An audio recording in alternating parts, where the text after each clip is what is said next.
afterwards, there would it'd often be sort of like primitive prize fighting type, with the toughest guys in the neighborhood would team up.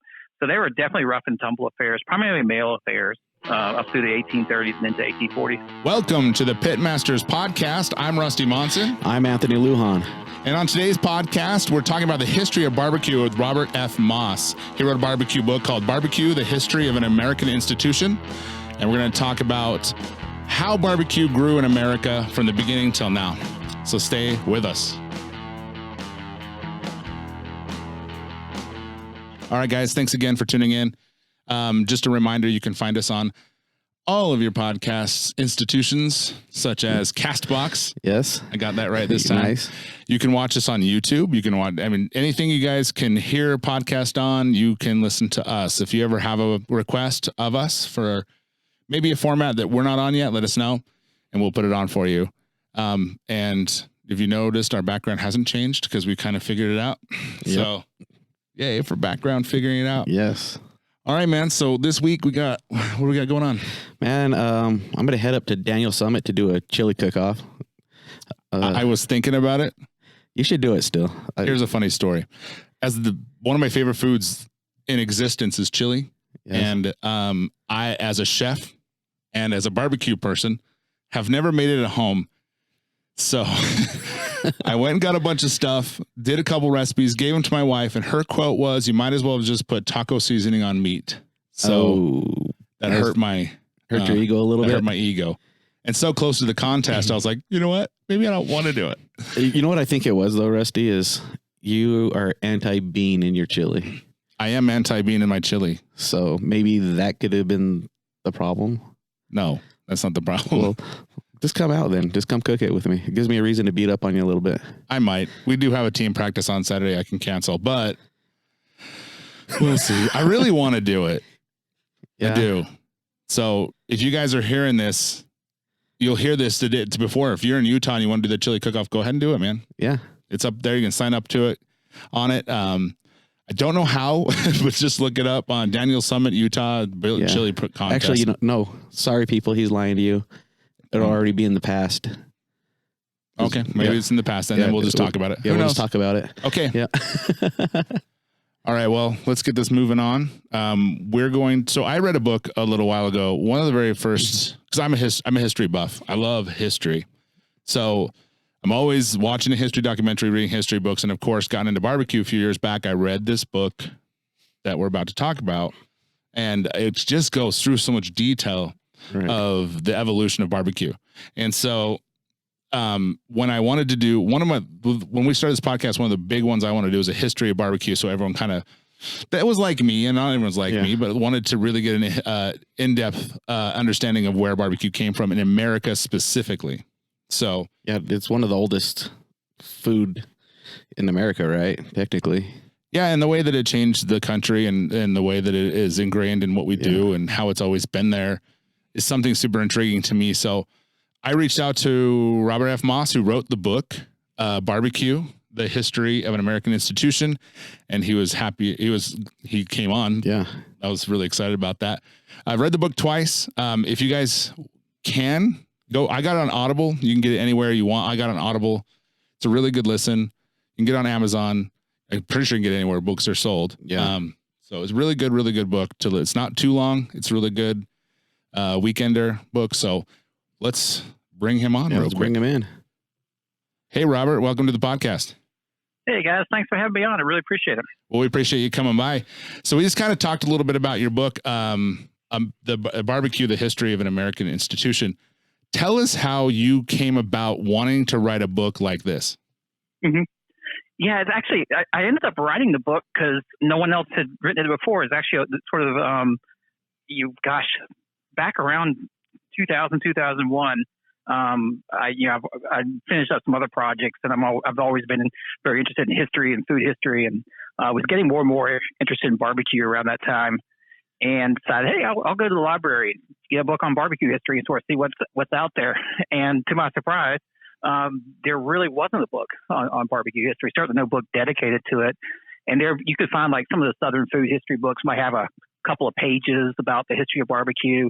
You'd have some books like Bob Garner's book on North Carolina barbecue that would cover a lot of like the early restaurants in North Carolina, but that was all in the 20th century. There really wasn't much at all written about the 19th century, and especially about the colonial era. And so, I have a training in scholarly history, and so I went to the research library at the University of South Carolina and started digging into it. And the more I dug into the history back in the 19th century and the 18th century, the more I found. And the more I realized that, wow, barbecue actually goes back a long way. It's a lot deeper, richer, and broader history than I thought. And, I researched it for several years and realized I had, enough material for a book, and so started writing it. And that's how it came to be. So I basically wrote the book that I was hoping to go find and read, but no one had written yet. Nice. In the book, you go into great detail on a lot of things. You find some very interesting stuff, quotes from books. I mean, even just little snippets, about maybe George Washington and attending this and that. So apparently you went to the library quite a bit. I mean, was it difficult to find all this information on barbecue, or did you find it pretty easy? At first, it was very difficult. And actually, one of the challenges, and I think that's one of the reasons no one had really written a book about barbecue, at least certainly not barbecue back before the 20th century, is because it was just so hard to find. And literally, you can find lots of references to barbecues in like old 19th century newspapers and then in people's journals and diaries. But the problem was that when I first started the project, none of that was digitized and none of that was indexed.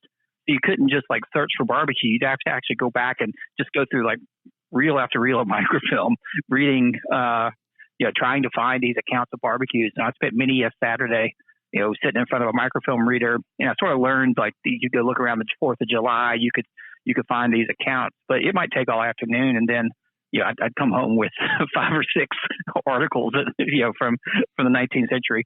So it was very slow at the beginning. But then as I was working on it is when the digital newspaper archive started getting put online, originally for genealogists to use for genealogy research. And my wife happens to be a genealogist, so I stole her subscription pretty quickly and started doing all the searching. And it really changed, just over the time I was writing the book. Google started digitizing all the books for Google Books. I was able to actually search for barbecue and turn up all that stuff. So, it took a long time. It was slow at first, but it got faster as the years went by. But that's why it took me several years to do the research before I was ready to even start writing. So everything was just library and just going through and just collecting data. Did you ever do any like in-person interviews, like going to an old barbecue shack where Grandpa was still there and gathering any stories or information, kind of roll it back in person? Bit. Yeah, a little bit. I did some in-person interviews with some barbecue restaurateurs, with like Catherine Wells at the Carolyn Wells at the Kansas City Barbecue Society. So I interviewed her about the rise of the barbecue competitions and things like that. A whole lot of what the book covers, the people involved are, long dead because there was, hundreds of years ago. And so I did interview some. Also, the Southern Foodways Alliance has a really great collection of oral histories of barbecue restaurateurs, which is a great source to use. So they had gone out and they had just dozens and dozens of interviews with these long interviews, like hour-long interviews with these restaurateurs. So I was able to tap into that too and use there. So I did a little combination of talking to people and then a lot more, library and archival research for that book. Since the book comes out, it came out, I started writing for Southern Living, so I've interviewed a ton more barbecue people since then. But the book itself was probably much more based on written sources than on, personal interview type things. So, when you finish a book like this, and let's go back. Sorry, let's go back and let's start with the book itself. I read the book again. Like I said, I've read it. This is my second time through.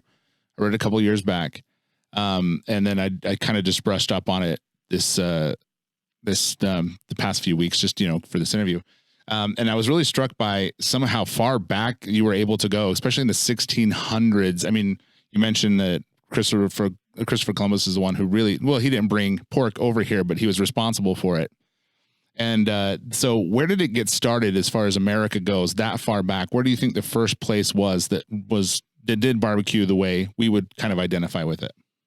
Yeah, and that part is sort of fuzzy, right? Because there's so few sources to draw upon. So you really have to grab little scraps from here and there. And there's been a lot of debate since the book came out. A lot of other people trying to to piece together how it came about. But as best I could tell, really, what we think of as the inspired the word barbecue really came from the Native American cooking techniques in the Caribbean and then in Central America, sort of over on the Isthmus of Panama. And there are a number of accounts from Spanish explorers that mention this technique of cooking on what is called by various terms, but barbacoa, what that tends to be in the Spanish, the Spanish accounts. And this is way back into the 1500s. But it's very sketchy. I mean, it's just real brief descriptions, but it's really something different than the way Europeans would cook meat. It's cooked sort of griddle or gridiron of sticks up over, a bed of coals and cooking whole animals. Though, in the Native American tradition, they weren't cooking pigs because pigs were a European creature until the Spanish brought them to to North America. But it was sort of a style of cooking that somehow was adopted by the Westerners who came to initially the Caribbean and to Central America and then expanded up into North America, and was adopted by both European as well as African enslaved Africans who were brought to the colonies. So somewhere it went from that sort of Native American technique to what we might think really of a barbecue day, which is the whole pigs and other animals cooked in a hole in the ground. And that really took off by the middle of the 18th century, the early colonial American era. And so you say in there that kind of originated like kind of in the Carolinas, but the Virginians kind of adopted it and made it a little bit more sophisticated. Yeah, I wouldn't really say it originated in the Carolinas so much as I think it was really practiced, as a Native American cooking tradition, practiced up and down the coast, including what is now North Carolina, but also including Virginia and well up the coast. And it was really adopted all throughout the American colonies. So in the 1740s, 1750s, you can find descriptions of barbecues in Massachusetts, and in New England, and it was a popular form of cooking there. But it was it didn't take root as strongly. It took root most strongly in Virginia, where it really became like one of the prime social events of the middle 18th century Virginia. Went well through the Revolution, and George Washington attended a lot of barbecues and even hosted barbecues both before and after the Revolution. And barbecue day was sort of this feasting day that Virginians loved to undertake. So while you could find it all up and down the East Coast, it was really Virginia where it just became really just part of the social life of the colony. So does that fall more of the upper class history of barbecue? To be able to cook that quantity of meat and being able to have these elaborate parties and everything? Would that be more of a not exactly. I mean, barbecue was often, even from the early days, barbecue was described as a democratic institution in the sense of something enjoyed by high and low. So it wasn't just the wealthy plantation owners who could afford it. So of course, a lot of the big feasts were hosted by the wealthier planters as sort of these community functions that they would invite everyone to. But from the very beginning, it was sort of by definition, it wasn't just a bunch of rich guys getting together. Community barbecues would really be all segments of society. And one of the most of these community barbecues, as you get more out into the backwoods, away from to then the frontier of the Carolinas, it's all you really needed was to have a farmer who would dedicate a pig or a cow or two, and you could stage a big civic celebration. So it was really a sort of a mixed institution compared to a lot of the other types of entertainment that you might find in the colonial Virginia. And so then it moves kind of into Tennessee at that point, in those areas, because we move on into the Louisiana Purchase and all that, and it becomes more political. It seems. Absolutely, and which is interesting is that there wasn't a lot of a big barbecue tradition down in Charleston, South Carolina, which is where I'm from. The rice planters and they didn't really have barbecues. It was much more something that was associated with the upper parts, and you can really trace the migration patterns as a lot of the Virginians, particularly Scotch Irish from Virginia, started sort of moving down through the back country of North and South Carolina. They're sort of following the Appalachians. and then went over the Appalachians to Tennessee and into Kentucky and then across Alabama, Mississippi. So as you follow the settlement patterns, or you can see barbecue moving with them.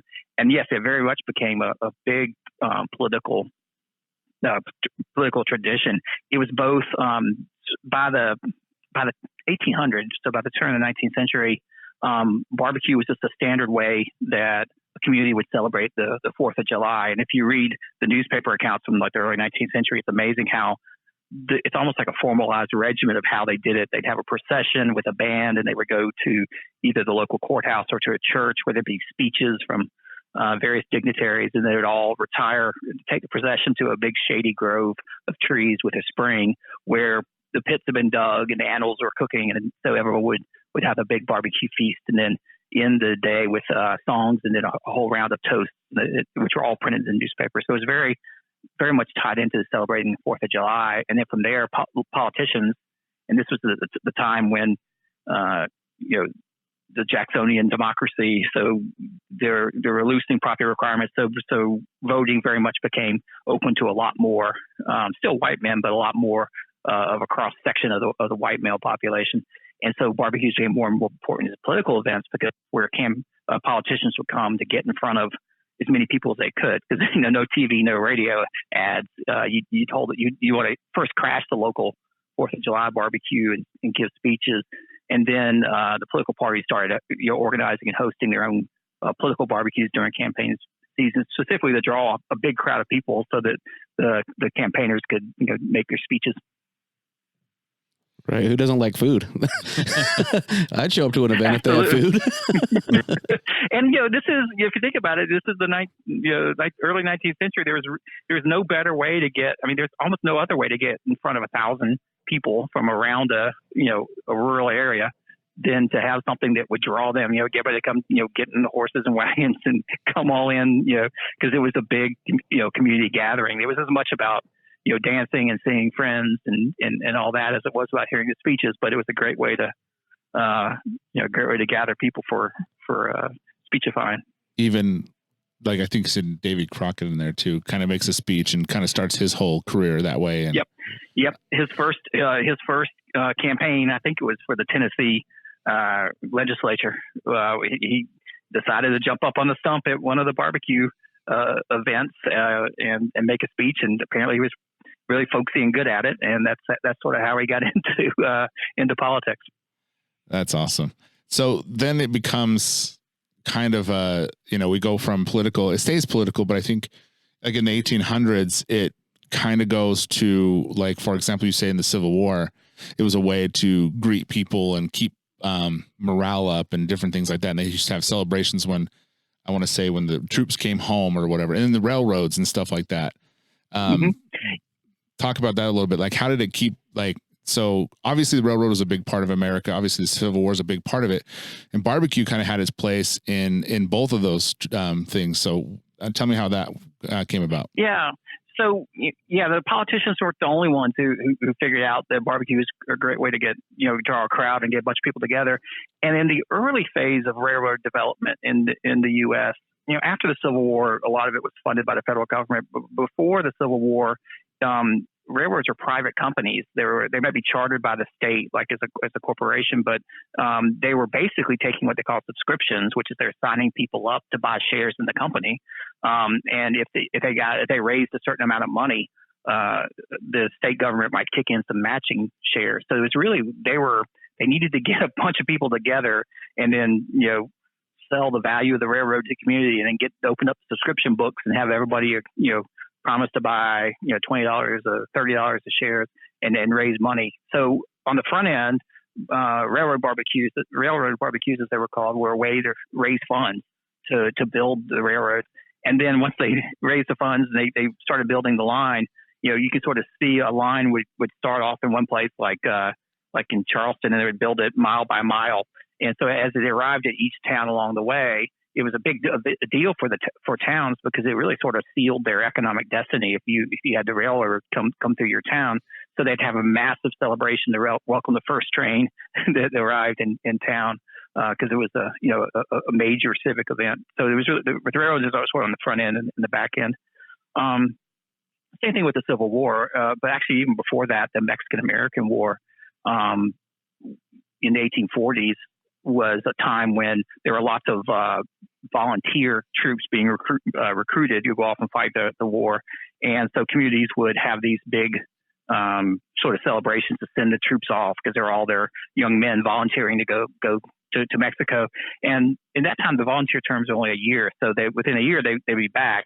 And so there'd be a welcome home barbecues to welcome the troops back. A little bit different in the Civil War since it was such a bloody conflict and such a long conflict. There were a lot of barbecues at the outset of the Civil War, both rallies, sort of in the run up to secession in the South. There were lots of barbecues staged where there'd be speeches and agitating for one side or the other, and then the same idea at first, sending the troops off with a lot of barbecues. Not so much on the welcome home because the South was pretty shattered by that point, so it wasn't quite the festive occasion at the end of the Civil War as it had been during the Mexican-American War.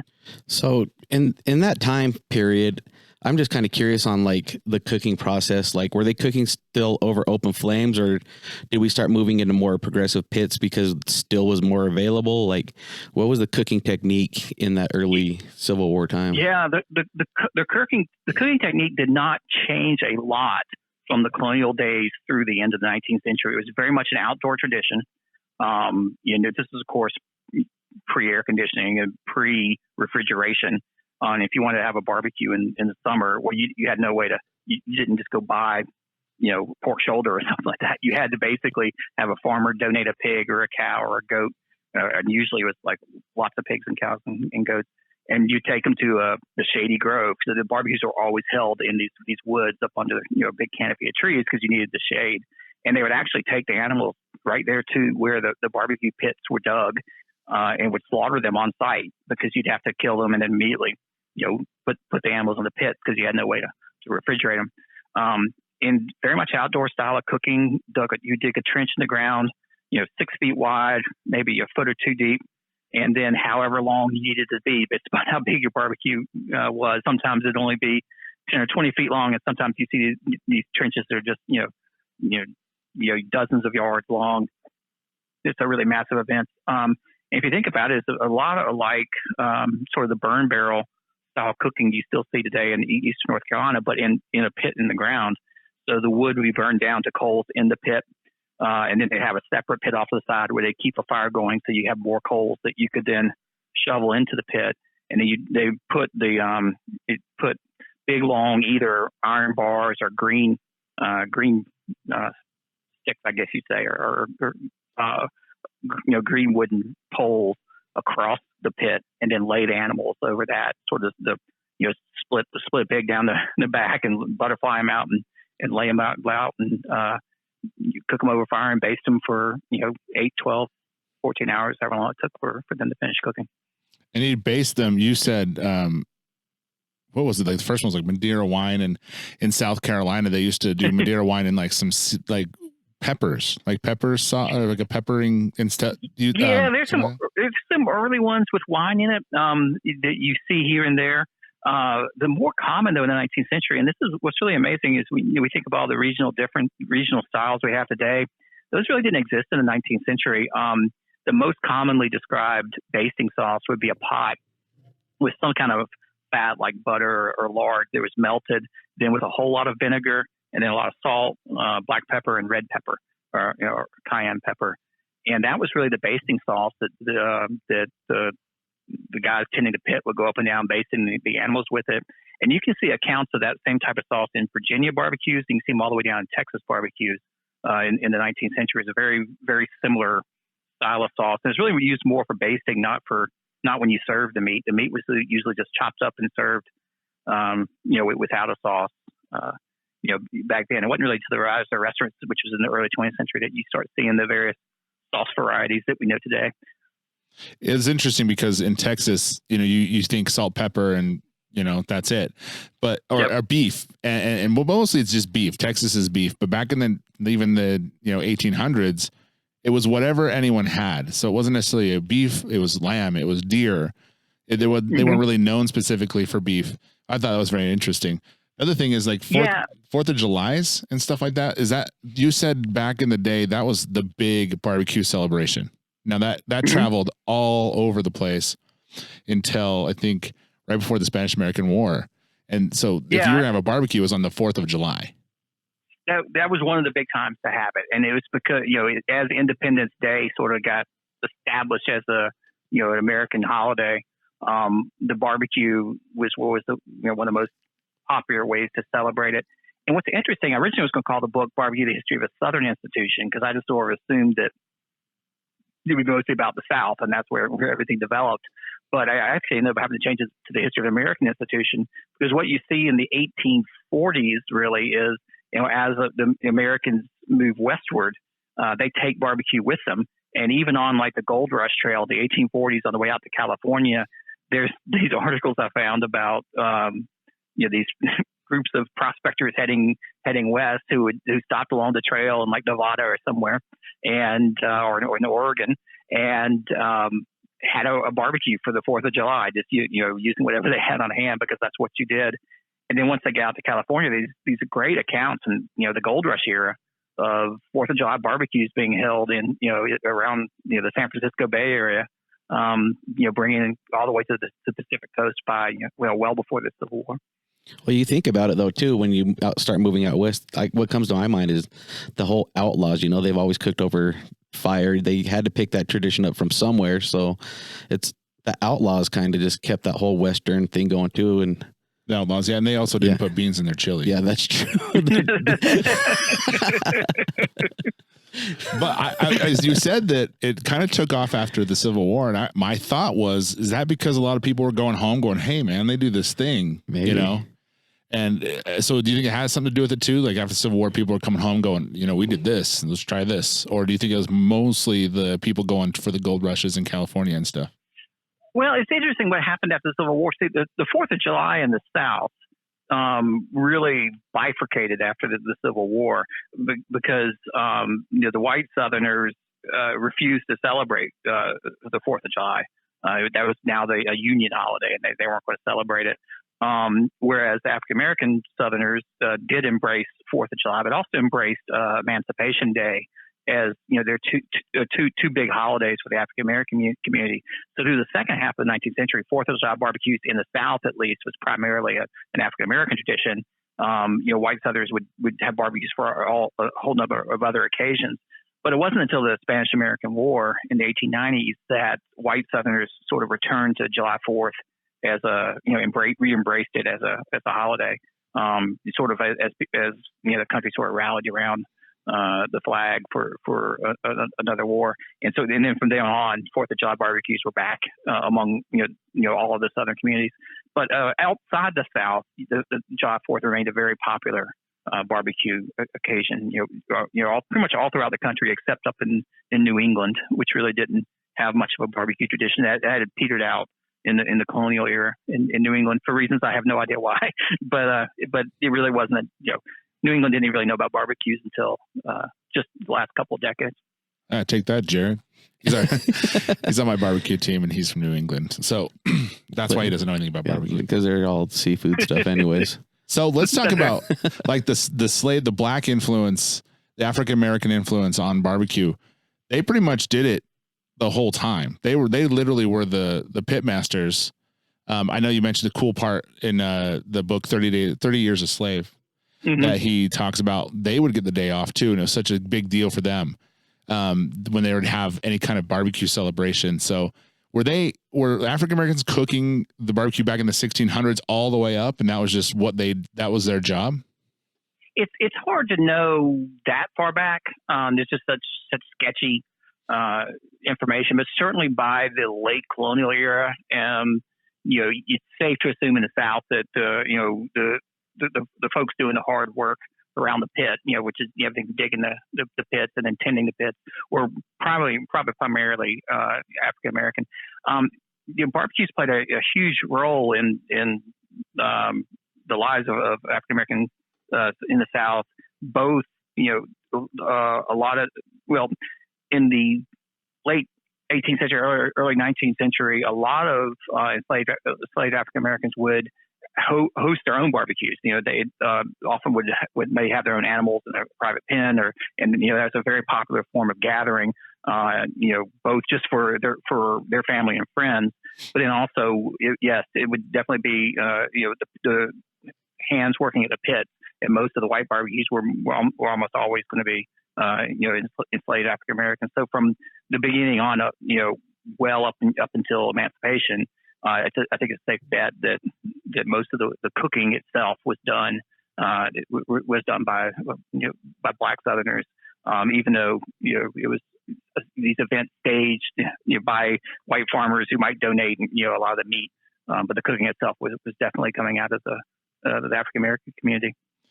So barbecues kind of weren't known to be very, I mean, in some cases they were too rough and tumble for even some random citizen to want to go to them. And some people, they would have fights, and they'd literally, not only would they fight because they were drinking, but they'd actually put on fights and all sorts of different stuff at these barbecues. And they became kind of like a outdoor roadhouse kind of thing. Yeah, very much. I mean, especially up until the 1840s, the United States had a huge drinking culture, and probably the peak, like per capita consumption of alcohol, occurred in the 1820s or 1830s. And these early barbecues were definitely rough and tumble affairs. And you would have, it would be, well, if you just look at the sheer number of toasts that would get drunk, these are things. They'd always have 13 toasts, followed by dozens of 13 regular toasts, which are people who'd been selected in advance to, toast liberty or toast George Washington or something. And then there'd be just dozens of more volunteer toasts where people would just toast everything. So if you just count up the toasts alone, that's a lot of drinking. And then afterwards, there would often be sort of like primitive prize fighting type, with the toughest guys from the neighborhood would team up. So they were definitely rough and tumble affairs, primarily male affairs, up through the 1830s and into 1840s. But as the temperance movement started in America, as a sort of reaction to all the heavy drinking, and particularly the wide availability of cheap whiskey, which sort of became more and more common in that period, barbecues actually started getting toned down. And you'll see in these communities what they call temperance barbecues, or also called cold water barbecues, where the local temperance society would have like sort of a alternative 4th of July festival with no whiskey, no drinking. And it was really an effort to civilize barbecue in a lot of ways. And it was after the 1840s that women started attending in greater numbers, and it became more of barbecues became a lot more of a respectable thing for the community to go to, not like this big drunken brawl that was happening out in the field somewhere. And it would resurrect itself in the late 20th century. And then you would say like the Whigs, the political party, would bring women because they weren't able to vote, but they could influence. So they would bring the women in to influence some of the people there to vote for a certain political opponent.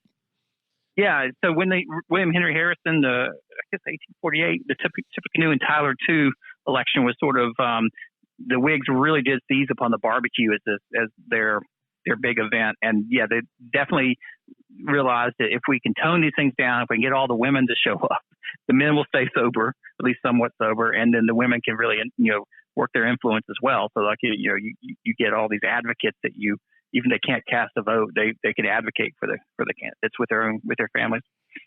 They've starting with in the 1840s, that really made the barbecue less just getting a bunch of people together in the woods, and to much more like formal events. And that's actually part of the formation of political parties in America was, a lot of parties who were coalesced to be able to organize events like barbecue, to be able to, draw a lot more voters in and have a lot more campaign opportunities for the candidates. And so Anthony kind of talked about what they looked like back then. Something you touched on was that a lot of the barbecues back in those times were full day events. Like they wanted to see the whole process. So they wanted to see the pit being built. They'd stand around that and talk about the meat being cooked. I mean, it was an all day event. And So like all day they want to see it all, and then they would eat. So it was like what? 14-hour party? Is that kind of how it went? Starting at 8 a.m. I guess probably from sun up to sundown, I'm assuming. Yeah, I mean, definitely the pits would be going in the early hours of the morning, and you would start early in the morning. It sort of depends upon which kind of barbecue you're at. If you like the July 4th barbecue, there'd be a lot going on. There'd be, like I said, the parades and processions to the courthouse and speeches, all that, and singing patriotic songs, having the local band play and all that. And then before they would parade out to the barbecue grounds. But some of those election barbecues, there's some great accounts of these attendees who would, a lot of people would go just because everybody else in the community was going and just sort of see the events. And so there are people who are wandering around, checking out the people working the pits, or checking out the guy cooking the Brunswick stew, and sort of commenting on all that. But it's also a chance just to get together and socialize. So if you think about, even a barbecue today, a lot of what you do is you stand around and talk while you're waiting for the food to be ready. So then we move from that to kind of pop-up restaurants. And you were saying the first kind of restaurants were in the late 1800s in Dallas, Texas. And it's kind of, who knows, it's really, we don't really know where the first restaurant came from, but what are those first barbecue restaurants looking like? Well, there's actually sort of a transition, that occurs in the late 19th century. So one of the community barbecues, the meat would be donated, and you'd have a local sort of your barbecue king, as they often called it, who would oversee the pits and sort of do it for free. It's just part of the community event. But then in the late 19th century, a lot of these local pit masters, discovered they could charge for their services. So you had, school organizations, civic societies, people who wanted to maybe do a fundraiser. So they would stage barbecues and hire the local, barbecue master, barbecue king to cook for them. And so that sort of became just this business. They develop on the side. I go, cook for a fee.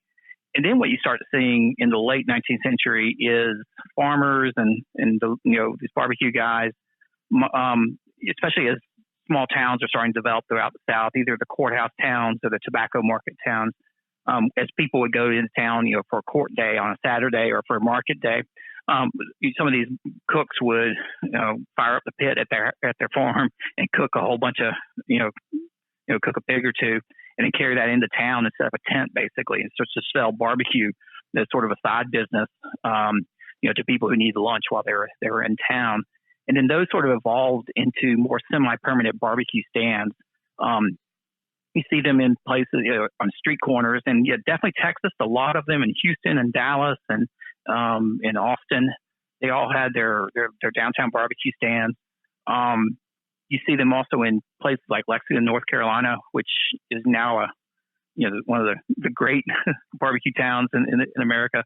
But it's the capital or the county seat of Davidson County, and that's where some of the early barbecue pioneers set up tents across from the courthouse and started selling just on court days.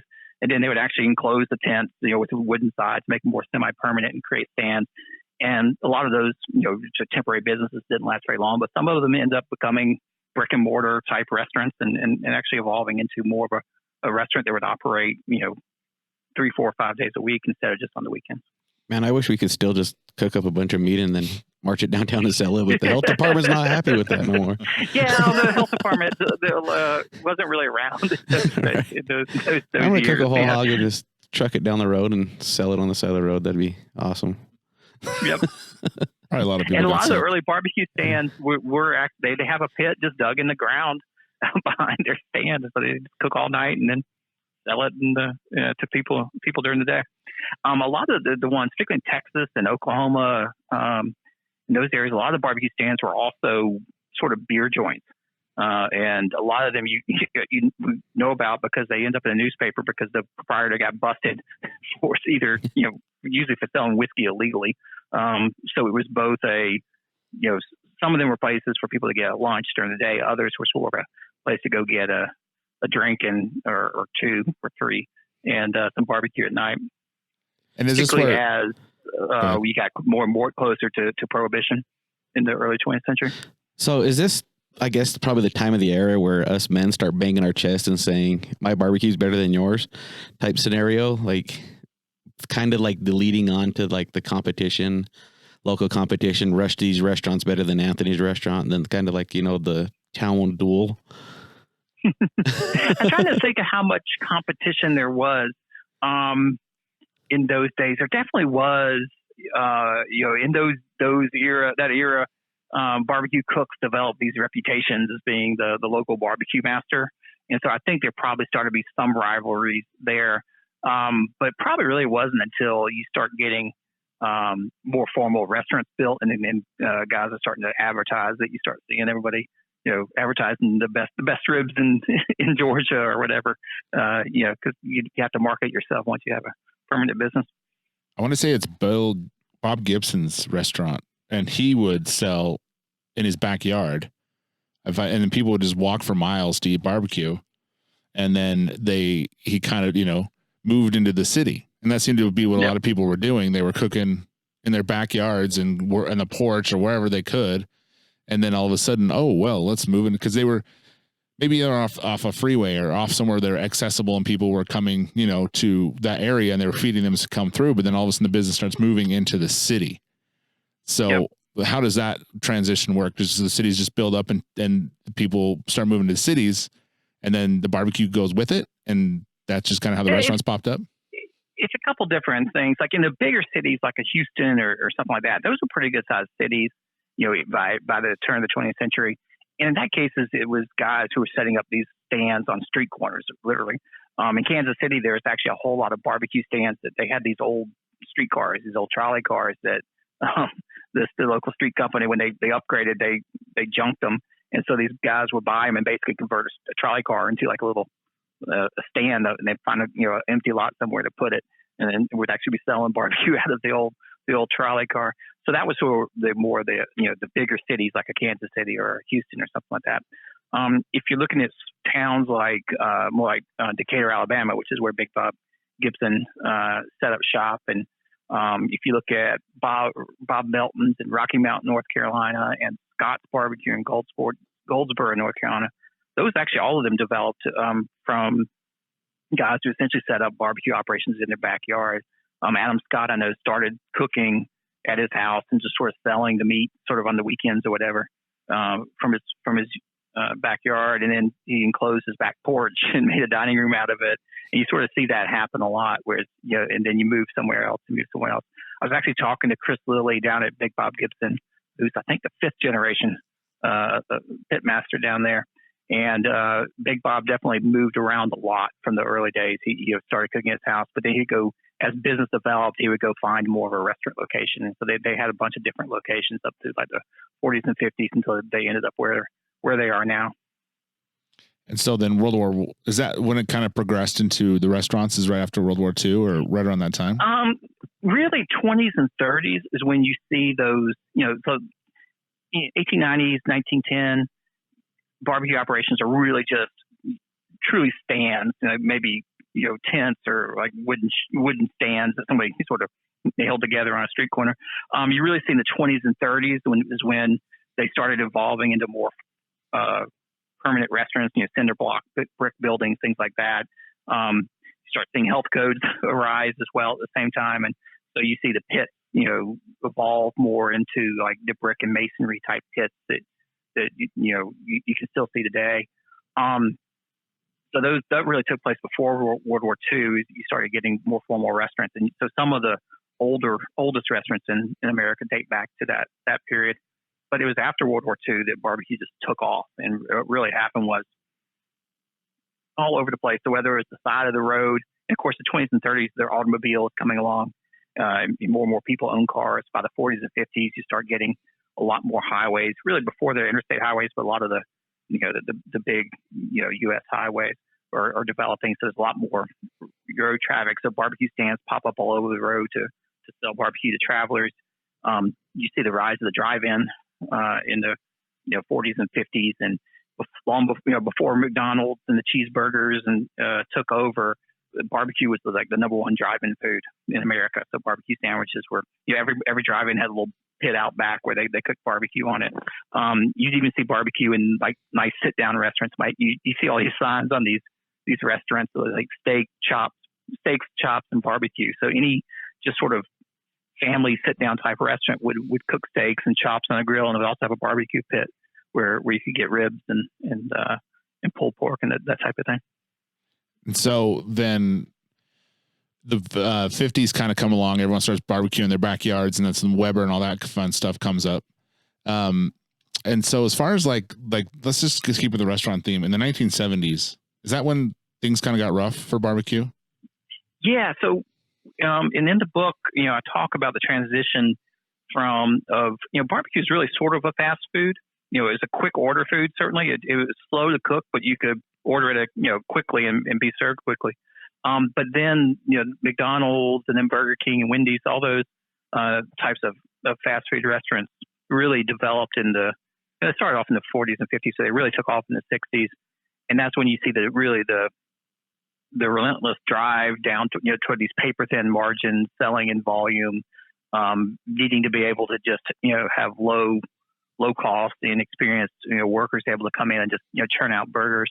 And barbecue really, it's hard to compete against that because it's such a labor intensive thing. And, something that takes 12 hours to cook, it's hard to compete against a burger that you can flip in 3 minutes. And you can't really train, hire some kid off the street and train him and have him, cooking barbecue in 2 days. So it was really hard to compete on that front. Also, up until the 70s, barbecue restaurants, their pits were all fired with wood or maybe with charcoal, but wood got more and more expensive as fuel became a more short supply, especially hardwoods like oak and hickory. And so increasingly, barbecue restaurants are getting squeezed on costs because they couldn't afford if you've ever seen some of the old school joints like Stamey's up in Greensboro, North Carolina, their wood piles are enormous. I mean, it's a gigantic amount of wood. So you can see right away where the cost is coming from. And so, it's a long, hard business. So you had more and more of, these mom and pop barbecue joints where the second generation who may have grown up working in their parents' restaurants didn't really want to take it over. And so a lot of those places either changed hands or just closed down when the original generation was ready to retire. And you saw more and more barbecue restaurants are just going out of business. You saw more and more barbecue restaurants in the 70s starting to switch away from wood and installing gas cookers. And these aren't the sort of combo gas wood assist like you'll see at a lot of restaurants these days. These were just pretty much ripping out or installing gas jets into an old school brick or cinder block pit and basically cooking on just a gas flame without any real smoke in it. So the barbecue really was just declining throughout the 70s. It's sort of like the low point of barbecue. And it really looked like at that point that, barbecue restaurants might just disappear altogether because, they were getting eclipsed by the fast food hamburger chains and the fried chicken chains that were coming up. And you just had much lower costs, much tighter margins. So is that the time of the era where you're going to start seeing the developments of like rubs and sauces? Because you're like, how am I going to get this person to my door? Like, oh, so-and-so has this amazing sauce that they're adding to their pork. And is that the draw to bring people back in? When was the development? Those actually developed a good bit earlier. I thought, I think that the sauces and a lot of the like traditional side dishes and that type of thing really developed in the 20s and 30s as restaurants went, sort of like became daily operations. So, if you're going to run a daily business, like a barbecue business, you got to have sort of a standard set of meat. You got to have a standard set of side dishes like your coleslaw or whatever it is you're going to sell. And that's really when you start seeing the first of all the different sauce recipes appearing. And, I think it's between then and the 40s and 50s that the regional styles really stabilized. So it's where you start seeing, mustard sauce is sort of taking hold in the middle part of the Carolinas, and the sauce like the Piedmont style North Carolina, ketchup and vinegar sauces and the Memphis style sauces. So all those are sort of getting developed in the middle part of the century. So by the 70s, I think those were all very well, established. The regional styles had been established and then passed down from one generation of pit masters to the next as sort of they bring people into the business and teach them how to cook the Stamey's way or whoever it is you're apprenticing with at the barbecue joint. It's interesting because I always think that like Texas style or Carolina style is like hundreds of years old, and to find out it's not. It's not even 100 years. I guess barely. It's coming into the century mark. Yeah. And so, what's funny is there are all these great articles in the 1950s, so like the old timers who are like sneering at all the barbecue restaurants and like the newfangled ways, things that we think of today as the old style. The old timers are like, back in our day, we cooked in a hole in the ground. We didn't have these fancy sauces. Yeah. So that's, nothing is nearly as old as the tradition is very, very old, but it's changed a lot over the years, and nothing's quite as old as that. We might think it would be just from the surface of it. And so, they're digging pits. And so people who are making fun of pellet grills, you can be like, well, you're not digging a pit with green wood, so get over it. That's right. We have to assemble it still. Right. So then KC Masterpiece barbecue chips come out and save everything. I'm just kidding. So where does it revive? Where does it come back? So the 70s goes there like some sort of like underground hipster kind of thing. And I think, a lot of, barbecue was, fading from being like the most popular, roadside food, American food in the 70s and the 80s. But a lot of the old time barbecue joints were still there. Like you think of the, Louis Muller's in Texas and, the Lexington barbecue and then Lexington, North Carolina. So they're all still there serving their audience, their market, but there are fewer people paying attention to them. And then in the 1970s, late 70s, early 1980s, I think people sort of looked up and realized that, hey, we're starting to lose a lot of this barbecue, and as more and more the restaurants turned to gas. Back in the 70s, I think you had a lot of commentators starting to pick up on it, and newspaper guys started writing, these sort of celebrations of the old barbecue joint, local barbecue joint. Calvin Trillin was traveling around the U.S. and writing these occasional pieces for the New Yorker where he'd sing the praises of barbecue joint. So sort of slowly, Americans, I think, started rediscovering barbecue. You started getting competitions. Competitions really sort of, some of the first ones were back in the 70s, but really during the 80s, they started to build, and during the 90s, they got bigger and bigger. You started having people in the 1980s, 1990s write these guidebooks to barbecue restaurants, and sort of, it became a pastime for people to drive around and sample them. And then it just sort of, continued on from there. I think, probably the three driving forces were the competition barbecue scene, which brought a lot of more people into the barbecue world and got people interested in it. Some who, grew up in barbecue, but a lot of people who maybe, met, friends and family, and, you sort of got engaged in barbecue that way. I think the rise of like the cable television, food channel, starting, long before social media, started airing, these shows about barbecue restaurants. And he had writers, writing these guidebooks and things, and sort of celebrating these restaurants that at one point seemed like they were about to be lost. And Americans just grew more and more interested in barbecue again, and it just took off after, in the early part of the 21st century. It's amazing how the rebirth of barbecue just in the past 20 years, it went from being people worrying it might not exist to now people wondering, are we at peak barbecue, or how much longer will it stay as popular as it is? Well, yeah, you look at it too, like the old 1970 Weber ads. It's like a 4th of July celebration, but it's burgers and dogs on the grills. Mm-hmm. You're not seeing. We moved to grills then. I've seen a lot of that movement in that time. There's a lot of grills, and I think everyone lost it. That's where they think it's the convenience factor. The convenience factor. And what's interesting is the gas grill in the 60s. A lot of the gas companies were actually pushing those. They were pushing gas grills and gas streetlights as a way to, and I think that a lot of them would give you the gas grill for free or install it for free because they wanted to get you tapped into the gas line. And these were your fixed grills with the gas line runs right in. So that, Americans were increasingly switching to, the Webers, Kingsford charcoal are long since, removed wood from most of the equation. But then increasingly the gas grills were, took over. And then of course, 70s, 80s, you started having more of the models with tanks rather than having to be connected straight to your local gas company's line. But yeah, definitely the cooking on wood was declining both in the restaurants, but also in the backyard, straight on up to 80s and 90s when people started getting back into it again. So you said you talked to Carolyn Wells about competition barbecue. Mm-hmm. What kind of history did you learn from her as far as the competition's barbecue goes? I think she gave me the arc that some of what I was talking about of how her perception really, the early days, it was a bunch of enthusiasts who were getting together, drinking a lot of beer and having a good time, but it wasn't a huge crowd. I think she felt like that, particularly more and more people got into it through the 90s, and then particularly after, she said really after 2000, after September 11th, 2001.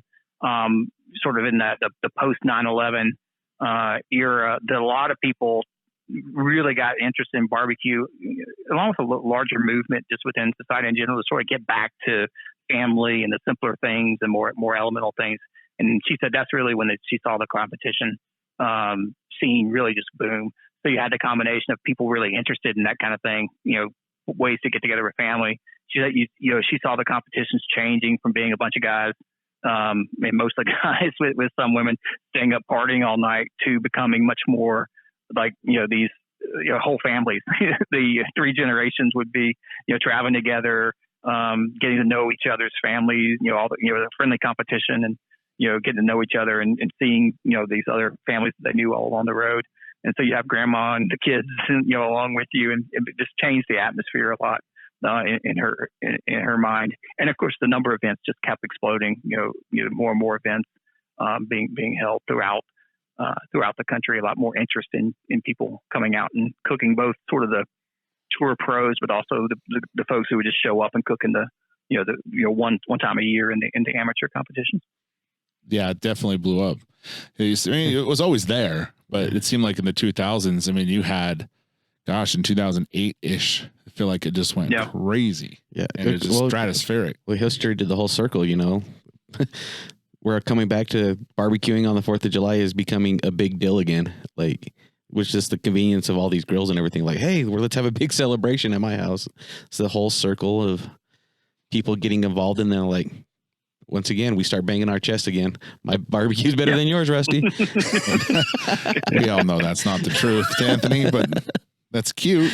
I don't know. We'll see. So I guess the last question I have for you is what barbecue is a very American. It's, if you think, okay, you have Italian food, French food, American food's barbecue. What do you think makes it so American? Yeah, it's actually interesting. I just, I'm the contributing barbecue editor for Southern Living, so I write regularly barbecue pieces for them. And I just posted a piece where I interviewed Martin and Melissa Goffin, who opened Red Gum Barbecue in South Australia, so just about an hour south of Melbourne. And it was funny to hear them talk about sort of the difference between what Australians consider barbecue, which is basically cooking sausages on a grill, and usually a gas grill, and serving on like a piece of white bread. I think what I was surprised to me, Martin was basically saying that what he was blown away by with American barbecue was the cuts of meat. Like his first memory of like going to a barbecue restaurant in America and finding out you can get a whole slab of ribs, which is just something you can't do in at least you couldn't do it in Australia at the time. And just even getting a Boston butt or a brisket, those weren't things that anybody really knew about. So cooking meat over a fire, particularly grilling meat, whether it's like a gas grill or a charcoal grill, or if like you go down to Brazil and you see all the all the crazy flaming contraptions that they cook things on down there. That's one style of cooking. But taking a cut of meat like a pork shoulder or a brisket and slow cooking it for 12 hours, and that low and slow way of cooking, that's not very common. And I think that's really what separates American barbecue from the wood fired cookery that you would see in almost any other country. I mean, every country cooks meat over fire in some way. So I think it's that low and slow, that 225 degrees, the rubs, the sauces, the cuts of meat that we use, particularly.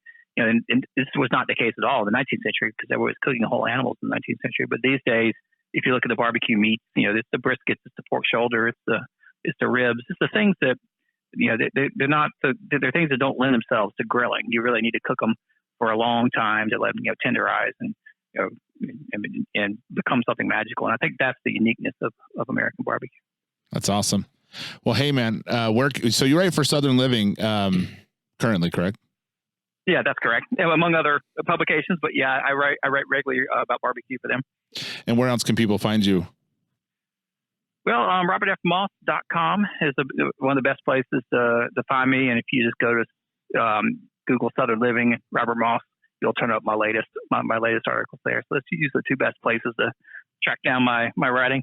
And awesome. Of course, you can find the Barbecue History American Institution. I think I heard you say earlier, Amazon is one of the best places, but it's pretty widely available still.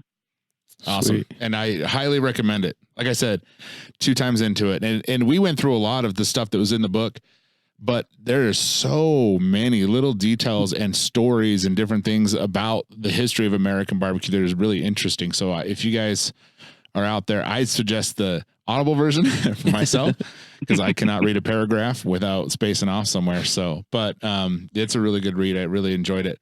Robert, we do appreciate your time, and thanks for coming on, man. Oh, sure thing. Enjoyed the conversation. Awesome. Thank you. All right. Thank you very much. All right. Wow, Rusty, that was a lot of information. That's cool. That's awesome. Yeah, it was. Like I said, I'm a huge history buff. For me, it was very, I was like, I really wanted to do this episode because I think it's important to know where what we do comes from, right. Where it comes from. And the question, like, what makes American barbecue American, for me is like, not only was it you look at hamburgers, how old is a hamburger? How old is a hot dog? How old is anything, that we eat in America? It goes all the way back to when we first started colonizing this, this country. Right. We cooked barbecue. Yeah. We cooked barbecue. Barbecue influenced our elections. It helped with wars. It transitioned into a part of our lives every single day. I mean, it was one of the biggest sold foods in the country for a long time, and nowadays it's becoming that again. Right. It's always been with us. So that was I just wanted to go through the history of it and really focus on and let everyone know, where what we do comes from. So. Right, and I learned a ton from that episode myself. It's amazing, just like you said, where it came from. I didn't realize that it was a political stand. That's something I picked up, and that's awesome. Mm-hmm. So, well, again, guys, go buy that book. It's really, really cool. Download it on your way to a competition. Just listen to it. It's about 6 hours long. So about a half drive to Montana, or that window from meat check-in to start cooking. Exactly. So again, guys, thanks for tuning in. We would like to remind you again that you can find us on any podcast platform. YouTube. If you guys have any suggestions, we would love to hear them. Also, take a minute to subscribe and review on iTunes. Yeah. We definitely appreciate all those that are coming through. Yes, and we appreciate the comments on iTunes too. Thank you a lot. Mm-hmm. And some messages we're getting. A lot of people are giving us some great ideas for some podcasts. So again, guys, thanks again, and we'll see you next week. With who are we bringing in, you think? We're going to be talking to Travis, we're talking to Crooked Pigs. Yeah. That's the barbecue team that we always talk about. So you guys actually get to talk to them. That's this week. No, that'll be next week. Already next week. So we will talk to them. You guys will get to meet them finally. So yes, that one's a fun one. It will be a fun one. All right. Thanks, guys.